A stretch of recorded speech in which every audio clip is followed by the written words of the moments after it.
Good morning students. आज हम MSc previous में पेपर 5th में फोटोसिंथेसिस के बारे में पढ़ेंगे। हमने लास्ट क्लास में ये देखा था कि बेसिकली फोटोसिंथेसिस क्या है, इसके रॉ मटेरियल्स क्या क्या हैं, उसके जिसमें हमने देखा कि इसके रॉ मटेरियल्स हैं ये कार्बन डाइऑक्साइड और वाटर मॉलिक्यूल, साथ ही साथ सनलाइट की प्रेजेंस की आवश्यकता होती है, क्लोरोफिल की, और इससे कार्बोहाइड्रेट्स का निर्माण होता है। फिर एक हमने देखा significance of photosynthesis. Significance of photosynthesis में क्या है, फूड मटेरियल का हमने देखा। फोटोसिंथेसिस के द्वारा ही प्लांट जो होते हैं वो फूड मटेरियल प्रोड्यूस करते हैं, और एकमात्र प्लांट ही होते हैं जो कि रेडिएंट एनर्जी को केमिकल एनर्जी में बदलते हैं, जो कार्बोहाइड्रेट्स के रूप में स्टोर्ड रहती है, जो कि फ्यूचर सभी एनिमल्स के काम में आती है। इसलिए प्लांट्स को प्राइमरी प्रोड्यूसर्स भी कहा जाता है। इसके अलावा फोटोसिंथेसिस के द्वारा कार्बन डाइऑक्साइड यूज़ होती है और ऑक्सीजन निकलती है, जो कि एटमॉस्फेयर को प्योरीफाई करने के काम में आती है। इसके बाद में हमने इसके हिस्टोरिकल एस्पेक्ट्स देखे कि डिफरेंट साइंटिस्ट ने, डिफरेंट लोगों ने किस तरह से फोटोसिंथेसिस का अध्ययन किया। इसका अध्ययन शुरू हुआ 320 BC में और धीरे धीरे चलता रहा है। इस दौरान यह निष्कर्ष निकला कि प्लांट्स में फोटोसिंथेसिस में किन किन चीज़ों की आवश्यकता होती है, कार्बन डाइऑक्साइड की, वाटर की, लाइट की, क्लोरोफिल की, और उससे निर्माण होता है कार्बोहाइड्रेट्स का, और ऑक्सीजन इवॉल्व होती है। इस दौरान बहुत सारी डिस्कवरीज हुई, छोटी छोटी डिस्कवरीज और बहुत सिग्निफिकेंट डिस्कवरी।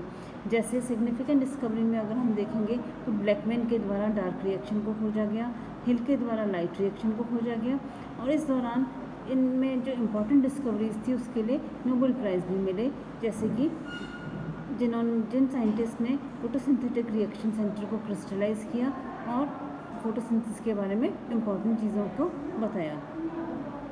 फिर अगर हम देखें तो थोड़ा सा हम साइंटिफिक बेसिस पे आए कि डेफिनेशन क्या है फोटोसिंथेसिस की, किस तरह से हम इसको प्रॉपर्ली डिफाइन कर सकते हैं।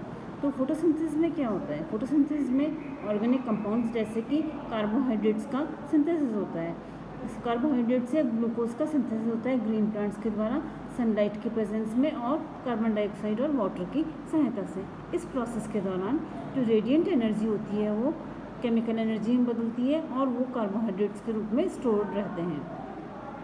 अब इस प्रोसेस में क्या होता है, ये तो हुई बहुत सिंपल सी डेफिनेशन, जो रॉ मटेरियल हुए और जो प्रोडक्ट बना उसके बेसिस के आधार पे। और अगर इसकी और अधिक साइंटिफिक डेफिनेशन देखें तो होता है photosynthesis is the photochemical reduction of carbon dioxide. यहाँ क्या होता है, कार्बन का रिडक्शन होता है। कार्बन के रिडक्शन में क्या होता है, कार्बन ऑफ कार्बन डाइऑक्साइड का एसिमिलेशन होता है और कार्बोहाइड्रेट्स का निर्माण होता है। इसको कार्बन एसिमिलेशन कहा जाता है। जो मैकेनिज्म होता है फोटोसिंथेसिस का वो एक सिंपल इक्वेशन के द्वारा प्रेजेंट किया जाता है। 6 molecules of carbon dioxide, 6 molecule of water molecules. Light और क्लोरोफिल की उपस्थिति में ये बनाते हैं कार्बोहाइड्रेट, और 6 मॉलिक्यूल ऑक्सीजन के इवॉल्व होते हैं। इस प्रोसेस के द्वारा अगर हम देखेंगे तो आप देखिए इसमें जो ऑक्सीजन के मॉलिक्यूल होते हैं 6 मॉलिक्यूल इवॉल्व होते हैं, और इसके द्वारा अगर हम देखें तो पूरे के पूरे मॉलिक्यूल्स इससे नहीं बनते हैं। तो बाद में एक साइंटिस्ट है रूबेन एंड केमन, उन्होंने 1941 में यह डिमॉन्स्ट्रेट किया कि ऑक्सीजन का जो इवोल्यूशन होता है वो किस तरह से होता है, वो होता है वाटर मॉलिक्यूल के ऑक्सीडेशन से या डिसोसिएशन से। इसलिए बाद में इस इक्वेशन को किस तरह से लिखा गया, इसमें 6CO2 + 6H2O की जगह 6CO2 + 12H2O किए गए। लाइट या क्लोरोफिल की उपस्थिति में इन्होंने कार्बोहाइड्रेट्स का निर्माण किया और वाटर मॉलिक्यूल और ऑक्सीजन का इवॉल्व। इस तरह से 12H2O लेने से 6 ऑक्सीजन मॉलिक्यूल का इवॉल्व होना बिल्कुल क्लियर हो गया। फिर इसके बाद ये देखा गया कि ये जो रॉ मटेरियल्स हैं जो फोटोसिंथेसिस के, ये आते कहाँ से हैं। रॉ मटेरियल जो होते हैं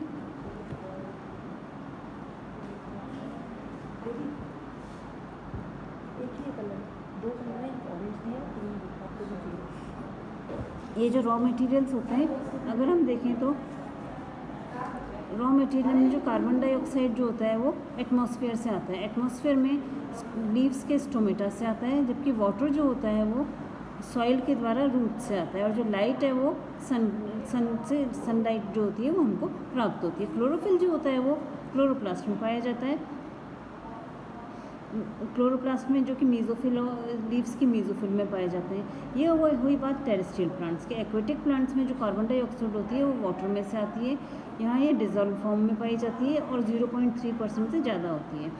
और ये जो एक्वेटिक प्लांट्स इनकी विशेषता ये है कि पौधे की पूरी सरफेस से कार्बन डाइऑक्साइड जो होती है एब्जॉर्ब होती है, और इनको सनलाइट, जैसे कि टेरेस्ट्रियल प्लांट्स होते हैं, सनलाइट ऑब्वियसली सन से ही मिलेगी।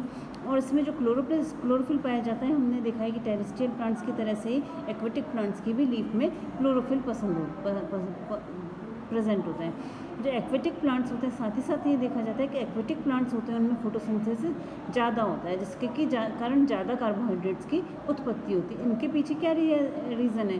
क्योंकि जो वाटर बॉडीज़ होती हैं जहाँ के एक्वेटिक प्लांट ग्रो करता है, वहाँ वाटर में कार्बन डाइऑक्साइड ज़्यादा होती है। तो वाटर जब इसकी पूरी सरफेस से एब्जॉर्ब होता है तो उसमें कार्बन डाइऑक्साइड भी एब्जॉर्ब हो जाती है। तो डेफिनेशन ऑफ फोटोसिंथेसिस क्या हुई? जो इनिशियल डेफिनेशन है वो होती है 6CO2 + 6H2O is equal to 1 carbohydrate का मॉलिक्यूल और 6 मॉलिक्यूल ऑफ ऑक्सीजन के इवॉल्व होते हैं।